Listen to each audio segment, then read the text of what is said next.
Hello, this is your host, Todd Lewis of the Praise of Fly podcast. Don't forget to like, share, and subscribe and hit the notification bell. Don't forget to follow me on Twitter, Facebook, and Telegram, as well as you can support me on Subscribestar, Buy Me a Coffee, and Locals. And don't forget to check out my articles that I write on Substack. As well as if you're interested in the thumbnails that you see, go ahead and check out Censored Anon. He's been doing the thumbnails for me for a couple of months now. So now we're going to discuss why I am not red pill. Now, for anybody who's seen my interactions with Red Hawk and specifically on Yiz's channel, because as we all know, on Academic Agent, Sargon has a way of being Sargon. It's not that I disagree with all of the descriptive claims of the manosphere, though I do have some objections to the way they make descriptive claims, and which I'll get to tonight. But then also, I don't. My main disagreement is going to be with the prescriptive. Why is there the prescriptive issues with these groups? So I guess briefly, let's define what exactly is the manosphere. The manosphere loosely began around the same time Moldbug did, so 2007, 8, and 9. They're broadly speaking three groups. There's the MRAs, or men's rights advocates. They're associated with people like Paul Elam and Ear for Men and A Voice for Men. Then you have the PUAs, which one of the earliest was, I think, named Chateau Hertzi, but you also can associate with him people like Roche V, adjacent personalities like Aaron Clary and others. And then you have MGTOW. Well, actually, technically, he might be more MGTOW too, which is men going their own way. You had, big names, again, back in the day, like Spetsnaz, Barbarossa, and still around, Thinking Ape. He sort of developed and spread out into other areas of life, not just men's topics. And so what all of them are looking at and correctly identifying is that the system is not working for men. Or for most men. I mean, I suppose if you're super wealthy, it really works out for you well. And it's getting worse and worse. And so they all have their different takes and different solutions. And so the way they sort of articulate their position is, this is just, descriptive. This is just scientific. This is, value neutral, whatever, right? It's value neutral, guys. But of course, a lot of values are baked into it. Whenever you hear value neutral, you need to be very suspicious. There's a lot of people who say value neutral are actually smuggling in some sort of value system. So the first component of my critique is going to be about the descriptive, at least part of it. And then from there, I'm going to move on to the prescriptive issues that I have. And then thirdly, what they don't address and what I think needs to be addressed. So the descriptive component that I criticize is the way they talk about the relationship between the sexes now, that men are just always this way, or women are always just this way, So like men are polygamous, women are hypergamous, all these other things they want to unpack from all this. It's just the way it is. Just the way it is. Now, there's a lot of problems here. The first problem is when they talk about female psychology. Since 1960, right, women have been on the pill. And so through this, and not just that, we also have the microplastics in the environment and all the exposure to chemicals. But again, specifically dealing with their cycle, the pill and other products, it fundamentally changes their brain chemistry. We're not actually dealing with a woman in anything like the state of nature. They always like to refer to the state of nature, the caveman analogy, caveman versus a cave woman or something. One, the state of nature is not real. That's Rousseauian nonsense. So I don't know why these people are, having a state of nature in their dialogue if they're supposed to be like based right-wing people. But beside the point.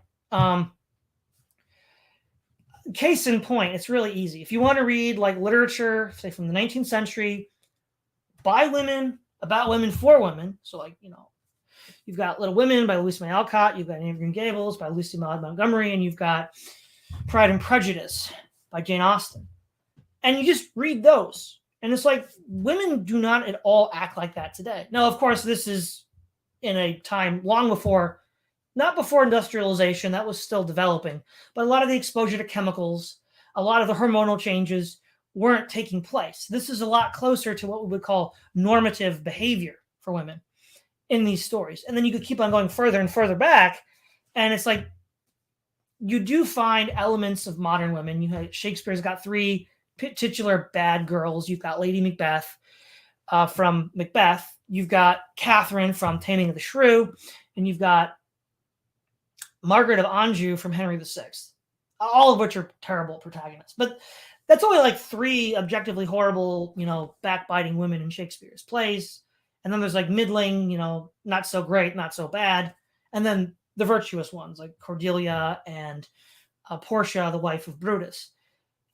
The way they think about situations and act is fundamentally different from what we see in the modern age, which I would argue is strong evidence that we are living in a very unusual, unnatural age due to the overexposure to chemicals that we've all faced, but specifically women. And so this is not at all the normal state of affairs. This is not at all the state of nature, just some immutable law of biology. No, this is biology radically tampered with by modern, intentionally with the use of family planning technology, but also unintentionally with exposure to chemicals like microplastics. And depending on where you work, things like asbestos and lead. And so, again, not natural. So that's the first argument. That's not to say that everything that these RP guys identify in female behavior is modern and the creation of these modern situations. It's not. Some of it is perennial, but they want to then say everything they identify as perennial rather than saying, okay, some of it is, and then some of it isn't. And I would argue the stuff that we can confirm to be perennial is the sort of pathological antisocial behavior we do find in literature. It's like, the Bible has Delilah, it has Jezebel. I mentioned Shakespeare's villainesses. So those are behaviors we can see throughout history. But some of the problems that the MGTOW or the manosphere is addressing are fundamentally modern, fundamentally this 20th, 21st century problems, in which case you can't say these are just, universal generalizable rules for all times and all places. And so these sociosexual norms are themselves the result of what we'll call material conditions, but also there are selection pressures for certain kinds of behavior. So in more traditional societies, the more traditional norms that we would have expected of women were selected for. And some, of course, bucked that system, and we find them written about in literature, but it wasn't a majority activity. Whereas now it seems that it is a majority activity, but that's in part because the modern technological society we live in creates selection pressures. And furthermore, that system itself is not accidental. It didn't develop on its own through some natural process. It was imposed on us intentionally by the technocratic elite. And again, I haven't done a full dive on this, but you can check out Bertrand Russell, H.G. Wells, and C.S. Lewis for discussions about this technological elite and how it developed in England and then started taking over Europe, the United States, and the rest of the world. So they created a set of conditions under which this would be normative. This would be selected for. Also, we have the Aaron Russo interview by AJ, where he said he met David Rockefeller, and David Rockefeller said that what was behind feminism was the movement to get women out of the house, to double the tax base so that you could tax more people working, and so that you could, depreciate the cost of wages. This was all done on purpose. It's not a mistake. And so the idea that the conditions we're living in are natural, the idea that this is an innate feature of life is completely unconvincing to me. Also, again, when we talk about, base human instincts in the past, we had STDs that would kill you slowly and painfully without any treatment. Now, that is obviously going to bring a level of discipline in these relationships that we don't see now. So then the question becomes, okay, we have to first of all talk about the fact that there is no such thing as a state of nature. Whenever humans get together, we create social norms and structures to organize our lives. And they all create pressures. So the real question is not, okay, this is innate, we just have to put up with it. No, how do we create social environments whereby the pressures trend in the way that we want them to? Not that, just throw up your hands, it's an innate feature of biology, guys. It's not. And it's really reductionist and flattens. Well, and again, as we said in The Machine Stops, they assume the past was like the present. And that was the goal of chapter 3 of The Machine Stops, that the machine would tell us history as if it was always a part of the machine. And so it really shows that the entire RP community has not at all escaped the trap of modern society, because they're allowing the norms and dictates of modern progressive society to be assumed as innate and biological, which is kind of crazy because that's not what you'd think they'd want to do. So now that's my objection to the descriptive elements. Now the prescriptive elements, they have no solutions, right? So we could look at the MRAs. They're the well-meaning reformists. We could say, well, there's Paul Elam, right? He was interviewed by KCJ in the Red Pill, along with others, including Max Kolbe. And so what has happened? Nothing's happened. Nothing's happened. They don't understand that the system has put men in this position that they're decrying because it's trying to prevent them from being a threat to their power. Why do men no longer muster to the call in any kind of community activity? We can think of the Irish song, The Rising of the Moon. And actually, while I'm at it, I'm going to bring it up. So you can just sort of see what we've lost and how men used to respond and react to each other. So let me get my screen share up. Okay, we're not going to play the whole song, just a little bit of it.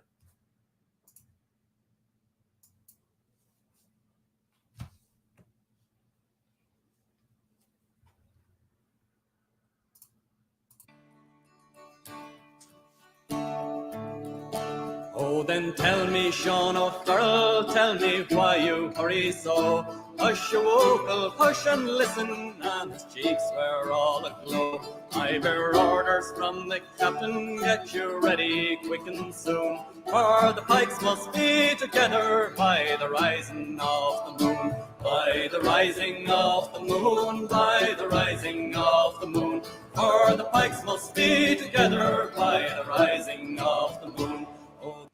So this is a little tidbit there. What this shows us is that there was this built-in expectation that you could just call men to action, and they would come to either defend the community or do some community work that needs to be done. And that's just completely inconceivable now. We've lost that.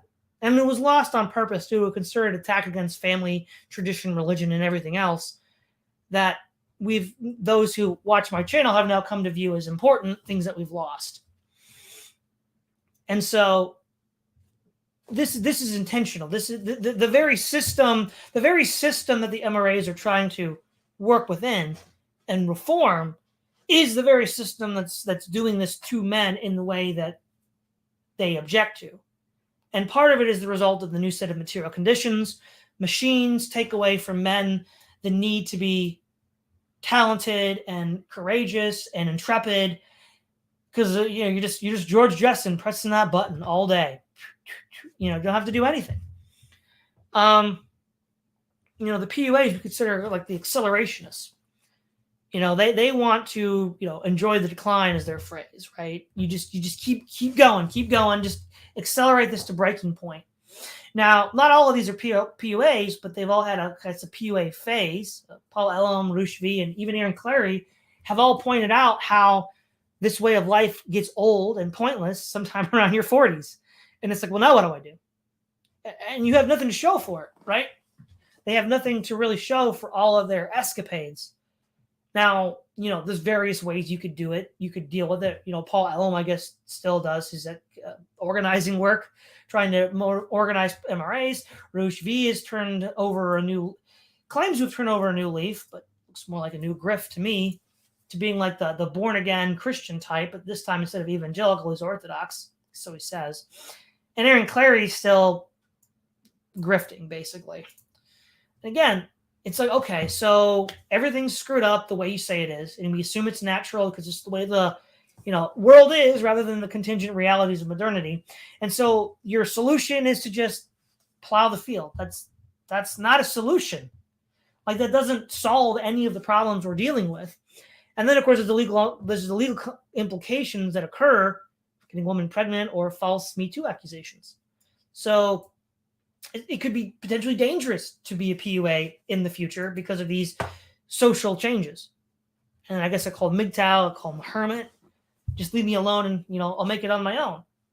And so, their argument is that the risks of being associated with women are too high and the rewards are too low to bother with, even in terms of a casual relationship. And in light of Me Too and other things, you can certainly see why they might think that. And I'm broadly sympathetic to the MGTOW within this red pill community, but nonetheless, I wouldn't consider myself MGTOW. And so, okay, and then they're also kind of accelerationists because they believe that by taking the ball home, the system will crash because, men run the system, kind of like a Ayn Rand Gulch kind of thing, but for men instead of capitalists, I guess. But if you're going to accelerate to the collapse and you don't have anything to sustain life on the other side, that's not going to work. That's not a solution either. I mean, yeah, okay, I get it. Disengage from society, but that's not the same as just doing nothing. You can disengage from society and still actually do something. And so, we look at all these purported solutions coming from the manosphere, these prescriptions. None of them are really solutions at all. None of them are really helpful for most men in the modern age.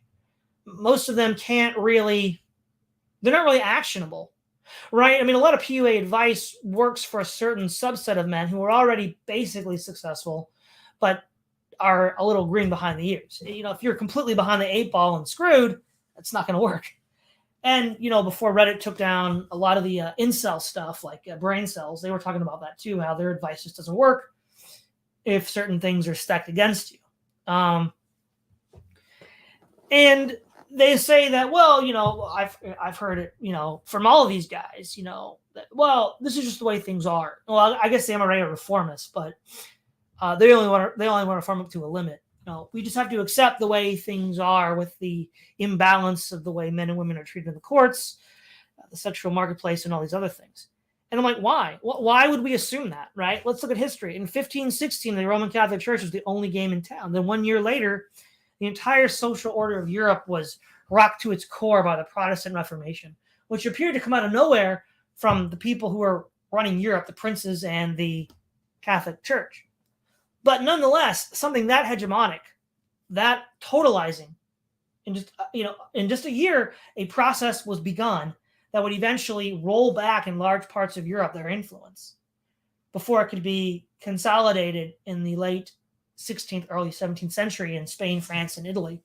So again, you're giving the progressives and the current order too much credit in saying, well, it's just the way it is, guys. You're just going to have to work within it.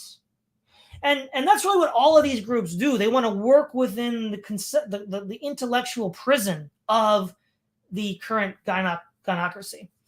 And of course, that's the first rule. The first rule of war, according to Sun Tzu, is don't fight on your enemy's terms. So don't do that. Don't accept their terms, their framing. And this is not even just the terms of engagement. This is the terms of the way the entire struggle is conceived. And they've conceded, well, again, they've already conceded the progressive position because they argue that all of these social interactions and socio-sexual dynamics they disdain are innate and biological. It's like, well, there you go. You just wave the white flag and sign the peace treaty to the progressives. Because if it's innate and biological, then how can you win? You can't, not on their standard. But it turns out if this is the result of a contingent period in history based on unnatural amounts of capital accumulation and energy extraction, then it turns out that, well, maybe this isn't inevitable. And of course, in light of my perspective on the collapse, it's far from inevitable. And so now, as of 2023, more than any other time since the Industrial Revolution began, some actual pushback against this is actually more plausible than ever. And yet all of these groups just seem to throw in the towel and be like, well, we're just going to have to accept the feminist paradigm for perpetuity. When, just last year, the New York Times said the future will no longer be female, that the feminist movement is basically defeated into infighting, and that we're on the verge of a theocracy with the potential ruling on Roe v. Wade, which had not yet occurred, but was ruled in favor of its being removed from the, overturning it. So, again, this is just a very defeatist attitude, one that concedes far too much to the other side. Okay, now, why might that be the case? Why might that be the case? Well, there's a few reasons. One is rampant individualism. the hustle and the grift. These guys aren't team players, right? They're not. They're not team players. They're not going to go to the rising of the moon like Sean O'Farrell. They're not going to go there. You got to pay them to go there. Oh, you don't have any greenbacks? Oh, I'm sorry. I'm not going to go to the rising of the moon now. Okay, well, that's why we're here. That's why we're here. We're here because we can't summon the men to just show up and do what needs to be done. They embody the worst elements of capitalism. And as I've said elsewhere, why is it that women have displaced men in the workforce? Well, capital accumulation removes the need for, the sort of intrepid attitude, strength and drive and skill, because machines do it. So, okay. And then now we're fungible because of that. And of course, capitalism wants to cut costs, and the best way to cut costs is increase the labor supply. So, voila, you bring women in the workforce. They say, no, we want to have capitalism from the days of Mad Men. Give me a break. It's not possible. It's over. Mad Men's over, guys. You're not going back to Mad Men. So, now what do you do? Back to my video on history and simulacra. They're stuck in a earlier version of the simulation, that of the 50s and 60s and 70s, before all this happened, and they think that they can go back. If they can go anywhere, right? I guess the MGTOW want complete collapse, and they're kind of right. It is coming, maybe not for the reasons they think, but partly it will be because men do opt out. But this is the problem. The machine has replaced the man, and the machine was funded by capital, and now they want to replace humans entirely with automation and transhumanism. And many on the manosphere embrace that, which is insane. It's like, well, that's just like the end state of the problem. Like, that's not a solution either. So, and of course, why do we have the circular firing squad? Well, it's economic. Now, they'll point to the circular firing squad with regards to the sexual marketplace, but that itself is also economic, because the French author Michel Houellebecq describes in, let me look up Michel Houellebecq real quick. Houellebecq wrote a couple of books, but one of them specifically was about, I think it's called in English, it's The Extension of the Domain of Struggle, which is his discussion about all this. And he says that the sexual marketplace maps onto the marketplace. And so one is the extension of the other. So the sort of like, I guess you could say, sex inequalities that the manosphere is complaining about is directly tied to and related to the economic inequalities that exist. And they're like, no, those are fine. We like those. That's totally fine. It's like, no, like those two are like intimately connected, bro. How do you not see that? I mean, maybe they haven't read Michel Houellebecq, but that's how it goes. And so they're literally, because of their individualism, they're embracing an order that is displacing them while protesting the displacement. And they fundamentally lack the interest or the ability to work together. Because there's a perfect example for some real deep lore, guys. If anybody remembers, was it Davis Arini and the Sarkeesian effect? And who was he working with? Let's see. There was another manosphere guy he was working with. Jordan Owen. And they just fell into infighting. And it was a kind of like, half-assed documentary in the first place. So it's like, they just can't do it. They just can't work together. Part of it is the individualism. Part of it is a circular firing squad for money. And maybe women, but certainly the money. And so that leads to problems. Now, the other problem, I wouldn't call him manosphere, but he had a tremendous influence in the manosphere, was Jack Donovan and his Way of Men.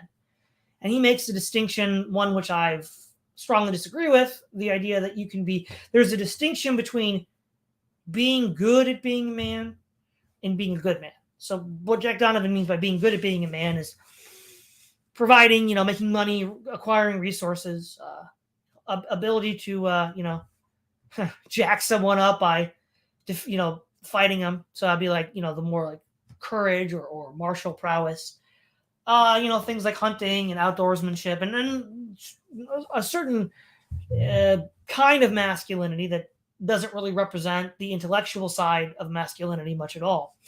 Now, a lot of them intuitively, well, not only intuitively accept Jack Donovan, they actually like intentionally reference him, saying, "Oh yeah, we're definitely on board with Jack here." But the problem is, it's just not true, right? So let's look at the core virtues again: prudence, justice, temperance, courage. Courage just seems to be what Jack is talking about when he says being good at being a man. But let's say you're, on watch and then you're drunk and, your camp gets attacked. Well, you lack the virtue of temperance, and that made you bad at being a soldier, bad at being a man, is what that distinction that Jack wants to make. You're good at being a man. Well, not if you're drunk all the time, you're not, which is a moral fault.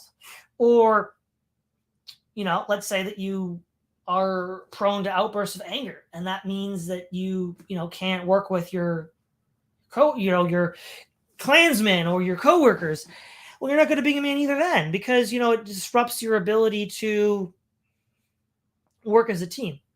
Or if you're like a ruler and you're acquisitive and you just the vice of greed, and all you do is you rip off your friends and your allies, hoarding all the wealth for yourself, and then they turn against you because they don't follow your lead anymore because you're crooked. All of these things imply strongly that being a good man is essential to being good at being a man. Because to successfully carry on these activities that Jack Donovan highlights, primarily provision and protection, you also have to be sober and in your right mind and not prone to excess of whether it's anger or, lust or anything like that. Because if you were prone to these, we all know how it can break bad and things blow up in your face. So I just argue this is a false distinction that just should never have been made. But it was extremely popular at the time. And again, I'm not saying Jack was MRA. I think he was probably closer to that crowd because he definitely didn't fit in with the ethno-nationalists. But he certainly had a tremendous amount of influence amongst all of these groups. Jack Donovan was hugely influential. And I don't find that to be very compelling at all, especially in light of these thought experiments. But they're not even really thought experiments because we can find real life examples either in history or in literature or people that we know in our lives who fail this. So then, because looking at, where I differ from the RP, I don't like some of their descriptive claims, such as this is just innate, the progressive rot we live in is just somehow innately a part of our biology, which I don't think it is at all. The prescriptive claims, reform, accelerationists enjoy the decline, accelerationists go home and take your ball with you, don't really work because when the whole thing blows up, if that's what you are trying to push for, what's on the other side to keep us alive? Well, nothing. And the only thing that could survive, as anybody who's followed me, seen me mention Lee Kuan Yew, it would be the family. And everything they do is basically calculated to undermine that. So the one thing that could survive the collapse that they're accelerating towards, they're undermining. So, whoops, that's not going to end well. So then, what could or what should be done? That seems to be the next question. Well, this is what I thought the manosphere was going to be about. And there was a video I did a few years back with Right Ruminations where we were talking about the manosphere. And I remember him saying something very similar. What we thought was going to happen was they were going to talk about how, like the virtues, right? Like look at the great heroes of classical antiquity or philosophy, like the great philosophers, and how they can inform us on what it is to be a man, how we can have a rich, fulfilling life as a man.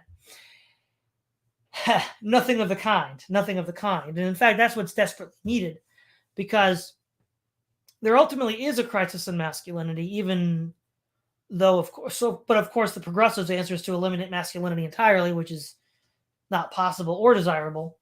And the manosphere doesn't really seem to have an answer for what would be a ideal replacement masculinity, in part because of the implicit libertarianism. Every man kind of gets to make it up as he goes along, which means we don't have a normative idea of what it is to be a man in the first place. That was one of my points to be made against Red Hawk in the Yiz discussion, which if you haven't seen it, I recommend you guys check that out. That's linked on my community page on YouTube, so it shouldn't be too hard to find.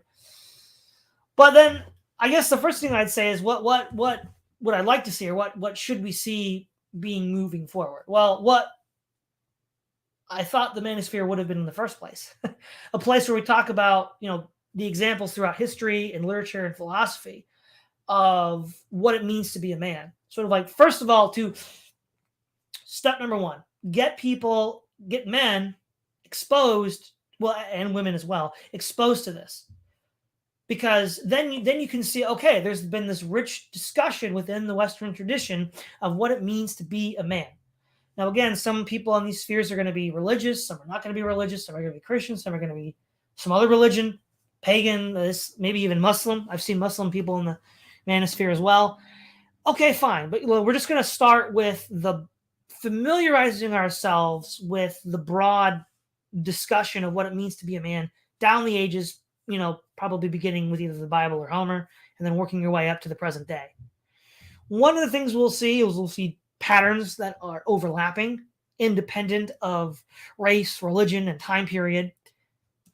That's going to be really important once you identify what those are, because those can stand over and above all of the differences that we have and be used as a kind of binding agent. So, for example, in the American Revolution, the founding fathers, some were Catholic, some were Protestant, some were Jewish, some were deists, some were skeptics, but they all had this sense of virtue and honor and integrity and rooted in this Western identity of manhood. And it allowed them to work together despite their differences in religion and philosophy. And so something like this, I think, should be restored, and would be a first step in getting us back to a healthy idea of masculinity so that we can because, again, the other problem with the RP is it's how men relate to women, not how men relate to men. And really, I think the bigger crisis in masculinity is how men relate to men, or rather don't. The circular firing squad begins in the economy, in the marketplace. And it's men competing for scarce jobs. And they just all's fair in love and war, and I guess this is considered war. And that just has to stop. So and the first step is familiarizing yourself with what it means to be, a man in the Western tradition, which is going to center around familiarizing yourself around the concept of the virtues. Aristotle's Nicomachean Ethics is, again, a great introduction to this, but you shouldn't stop there. And then the next step would be, once that is so one of the things that we've seen with the dissident right is a lot of obscure authors, either the American old right, which, people like Rothbard and libertarians tried to push it, get out there, like Alfred J. Nock, for example, right? Or many right-wing authors in Europe and America. So, for Francis Parker Yockey, right, has become, with his Imperium, has become at least well-known among some people, whereas he was completely unknown before. Then you have, European authors that were, like, Spengler was well-known in certain academic circles, but in a more lay sense, he's been popularized as well. That kind of effort needs to be done for these authors. And then a discussion needs to develop around that. And then part of the problem is that both men and women don't know what to look for in the sort of, like, I guess you could call it the ideal man. What would be the ideal man and the traits that he would possess? Neither one of them knows, and that leads to problems for a whole multitude of reasons. And that's what we really need to work on. Now, that's good. Now, as you specify religion and culture, is going to get much more specific. But what I think can be done, as we saw in the American Revolution, is a sort of baseline that we can all agree on. At a minimum, this is normative masculine behavior and ideal. Now, beyond that, you can then refine it based on your cultural or religious commitments. And that's going to be a kind of speciation, if you will. But up to that point, we can agree on this. And that's what I think needs to be established. We need to return to the manor bun, where men, live in a community with each other, doing community activities with each other, where goods and services are exchanged outside of the cash nexus. So, right, if your neighbor's house is on fire, you're all going to come together to put it out. You're not going to be like, well, I don't know, is he going to pay me? I don't know. I mean, we have the fire department, right? And so, that just won't be a thing. What I'm hoping, what I want to achieve, what I want to see is that men are like, no, we're all in this together. We have a common sense of identity and purpose, and we work together for our common good. And we've seen it throughout history. And again, it works. I mean, the Taliban won in Afghanistan. I'm going to keep harping on that. And, Islam didn't fall this far. I don't know how that's the riddle. How did Islam still preserve so much of this? I don't have an answer, but we see how powerful it is, regardless, even though they're coming from a more or less extreme poverty. One could imagine in the West, where there's much more wealth to go around, what this attitude could achieve a lot. And so then the problem is trust. Well, we don't have enough trust, guys. Yeah, it's a low trust society. A lot of these, circular firing squad trying to get jobs, trying to snipe each other's jobs, trying to snipe each other's women. So again, read Hellbeck on the extension of the domain of struggle to figure out how the sexual marketplace inequities correspond directly to the marketplace inequities, and also read Carlyle and his idea of the cash nexus to figure out what it is to get out of it, so that these problems can be transcended with a new social order with new pressures that will incentivize people to do what is right rather than what is wrong, rather than just throwing your hands up in the air and be like, oh, well, it's over, guys. Can't do it. It's over. Done. And of course, part of building a high trust society is building virtue, right? Because if we know that we've all, say, read the Nicomachean Ethics and we've all internalized or attempted to internalize these virtues, then we're going to be like, well, you know what? I can trust this guy because I know he's just. And by just, we mean the same thing because we've read the same book and we've applied it in our lives the same way. Where I can trust this guy because he's temperate or prudent. And we can then build, even though we might differ on religion, even though we might differ on certain cultural trends, we can agree on that. And that is the foundation by which we can build some sort of real world social structures and ultimately something more to then begin the slow process of carving out, for lack of a better word, a safe space so that we can start living the lives that we wish to live outside of the influence of these pernicious elements.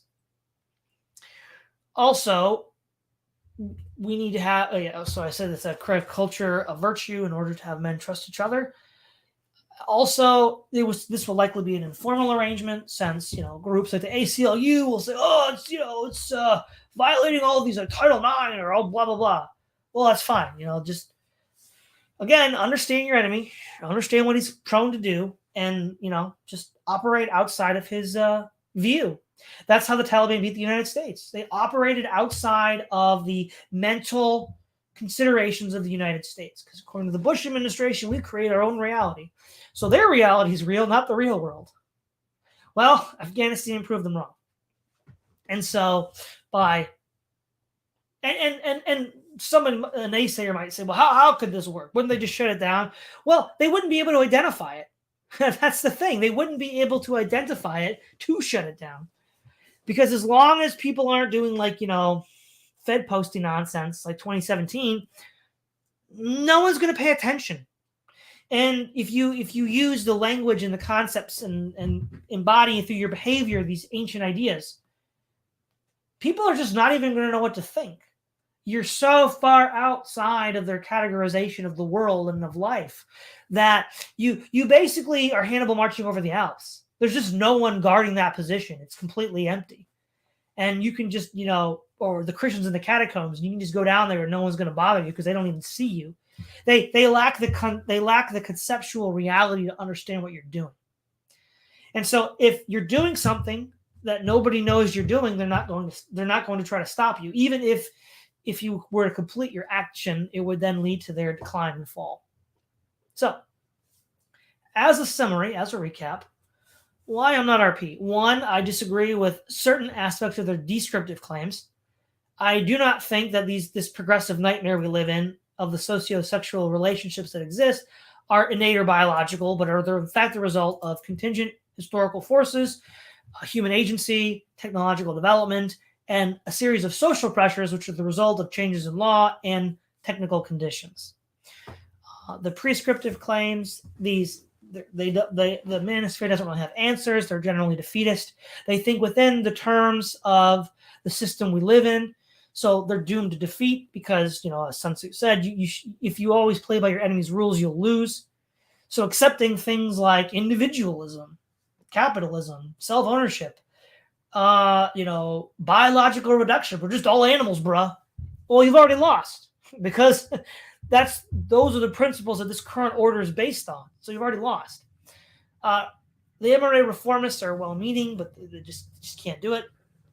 PUA and MGTOW accelerationists don't really have any lifeboat on the other side of the whole thing blowing up. That lifeboat being families, from Lee Kuan Yew. And so if they're undermining the lifeboat and they're moving forward acceleration, we got a problem. So then individualism, the circular firing squad, the hustle, Helbeck's extension of the domain of struggle, all of this is financially rooted, and they just don't seem to get it. And as long as they don't get it, the firing squad continues. There's no distinction between being a good man and being good at being a man. That's an artificial distinction based on materialism and other things like that, which can be remedied by a broader awareness of virtue as a concept and ideas, and then practical applications. And then as a brief overview of what I would like to see happen in the future is, again, from the Bible and Homer down to the present age, this Western tradition of arguing or discussing what it means to be a man, to have people become refamiliarized with it so that they can embody it, so that men can embody it in their own lives, and so that women that are looking for husbands or, can then find men that match up to that standard. And so in all of these cases, that's going to be first just getting it out there. And then thirdly, finding all the common elements, because each iteration builds on the last. I mentioned this with the great epic poems of Homer and then Virgil and then Dante and then Milton. They're all kind of building upon each other, even though they have different perspectives.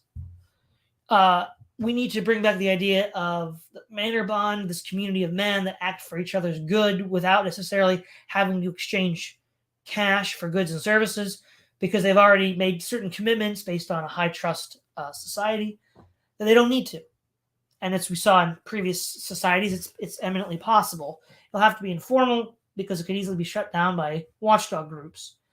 But if you don't do anything Fed posty and use the same sort of language and concepts of the past, the people that would otherwise object to you and try to shut you down won't really even be able to comprehend what you're doing, putting you in a commanding position to do this in secret so that, we can get more and more people out of the system into this newer, older way of thinking. All right, so that's tonight's show. We have Minoan, hello. Return to Snail, hello. Salmon Kingfish, hello. Chuck M, hello. Eric Drave, hello.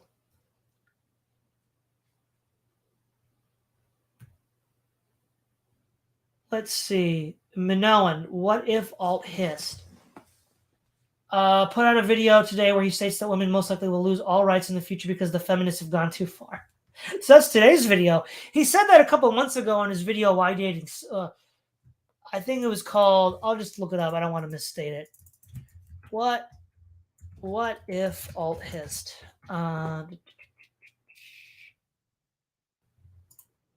It was called Why Modern Dating is Broken. Yeah, he said something like that there too. Vincent Carlisle, life has to carry on. Carry kids on your shoulders. Let's see. Bing Bong. Very interesting to hear your perspective on this. Too many egos in that attempt. Discussion with AA at all. Yeah. Hello, TP. Terminal Philosophy. Volpez Persona. Hey, dudes. Hello. Let's see. Vincent Carlisle, gotta at least identify what isn't working. Let's see. Vincent Carlisle, haha, will you be at the rising of the moon? I love it.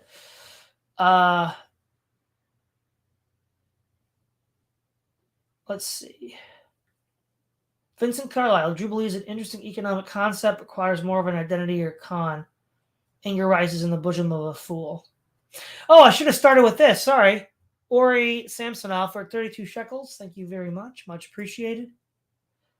Let's see here. Vincent Carlisle. I bet the attitude has to do with the lack of mammon. Chuck M. Hard to trust if we can't agree on what evil is. Yes, that's true. Chuck M. I felt that myself, become invisible. If people knew what ideas I share with them, they would hate me. Yeah. Now that seems to be the real issue here, right? How can we pursue shared goals without outing ourselves? And there's a way to do that. You have to. The problem is that so many people in this sphere think just like the people in charge. And they're going to be like, oh, haram, how dare you say that? Well, no, but think about it, right? Think about it. Everything is material reductionism. Everything is market. Everything is economic forces. I mean, everything is just these, like, almost like, HR-esque global factors rather than things like individual choice, religious or cultural values, the sense of the lost wisdom of the ancients that we've had. It's all very modern. I mean, we saw this with my AA discussion, which was sort of disrupted by Sargon. So AA was saying we've always had these kinds of sexual norms, and that's insane. Of course we haven't. So, first of all, STDs would just wipe out a community that tried that. So not going to be a thing. And then second of all, social rules and conventions backed up by force if necessary prevented it. So no, this is just not what people always did. Even left up to their worst devices, we in the modern age can go a lot further than other people ever dreamed of. So again, I strongly object to that. I don't think that is a thing. But nonetheless, that's it. That's all I got for tonight, guys. Thanks for tuning in. This is Todd Lewis, the Praise of Folly podcast, signing off.